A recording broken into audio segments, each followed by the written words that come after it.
मित्रों, अगर मैं कहूँ कि एक ऐसी पुरानी कहानी है जिसकी बात सुनने के बाद आप अपने जीवन में कभी धोखा नहीं खाएंगे, क्या आप सुनना चाहेंगे? आज मैं आपको उन्हीं 3 चरित्रों की ऐसी कहानी सुनाने वाला हूँ जो आपके जीवन में बड़ा बदलाव ला सकती है। नमस्कार दोस्तों, मैं अनिल और स्वागत है हमारे अनिल के वचन चैनल पर। अगर आपको भक्ति कथाएं और जीवन के सत्यों से जुड़ी प्रेरक कहानियाँ पसंद हैं तो सब्सक्राइब जरूर कर लें और बेल आइकॉन दबा दें। अब चलिए कहानी की ओर। बहुत समय पहले की बात है, एक समृद्ध राज्य था जिसका नाम हर ओर लिया जाता था। उस राज्य का राजकुमार अभी युवा था, करीब 12-13 वर्ष का। वो सौंदर्य में अभिन्न और बुद्धि में तेज था। राजा अब वृद्ध हो चला था और उसने सोचा कि समय आ गया है अपने पुत्र को राज्य सौंपने का। राजकुमार पढ़ाई में भी रुचि रखता था, रोज गुरु की पाठशाला में जाता।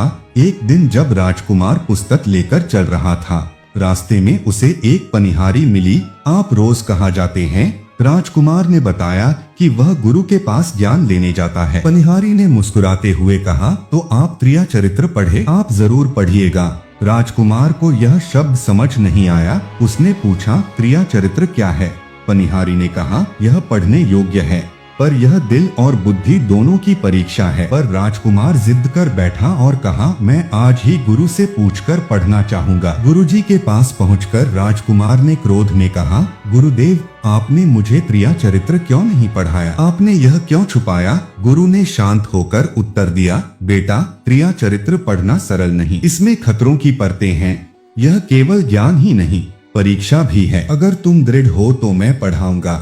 राजकुमार ने कहा, मैं राजा बनूंगा, मुझे पढ़ा दीजिए। गुरु ने वर्ष भर कठोर शिक्षा दी, नियम, अनुशासन और आत्मनियंत्रण। राजकुमार ने हर परीक्षा दी और अंततः गुरु ने कहा, अब जा, तुम्हारी शिक्षा पूरी हो गई है, पर एक यंत्र मैं तुम्हें देता हूँ। गुरु ने एक छोटा सा कंगन दिया और कहा, जब भी तुम इसे अपने कान में पहनोगे, दुनिया तुम्हें पहचान नहीं पाएगी, पर याद रहे, पहचान जाने से कई बार अच्छाइयों की परीक्षा होती है। यह यंत्र शक्ति देता है पर जिम्मेदारी भी।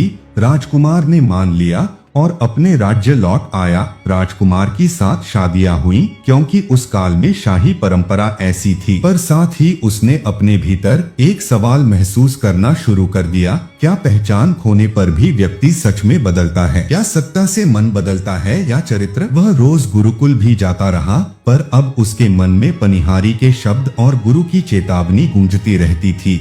एक दिन राज्य में धोखे की खबर आई। एक विश्वासपात्र मंत्री ने राज्य को धोखा दिया। लोग बिखरने लगे। राजकुमार ने सोचा, क्या यही परीक्षा है? उसने कंगन पहनने का निश्चय किया और भीड़ में निकल पड़ा बिना पहचान के। उसने देखा कि लोग उसे राजा की तरह नहीं देखते, पर उसे लोगों की असलियत समझ आई। कुछ लोग सच्चे निकले, कुछ स्वार्थी। राजकुमार ने देखा कि सत्ता छीन भी ले, पर चरित्र वही रहता है जो अंदर हो। इस अनुभव के बाद राजकुमार ने अपने आप को बदला। उसने मंत्री की चालाकी का पर्दाफाश किया, पर बिना क्रूरता के। उसने न्याय से पेश आकर ऐसे नियम बनाए कि फिर कोई धोखा न कर सके। सबसे बड़ी बात, उसने सीखा कि असली राजा वही है जिसका चरित्र त्रिचरित्र जैसा शुद्ध हो, सच्चाई, संयम और समझ। मित्रों, त्रिया चरित्र का मतलब बस एक किताब नहीं, यह 3 गुण हैं जो किसी व्यक्ति को असली शक्ति देते हैं, सत्य, धैर्य और विवेक। जो इन्हें अपनाता है वह जीवन में कभी धोखा नहीं खाता। अगर आपको यह कहानी पसंद आई हो तो लाइक, शेयर और सब्सक्राइब जरूर करें और बताइए कि अगली बार आप किस पौराणिक या भक्ति कहानी को सुनना चाहेंगे। धन्यवाद।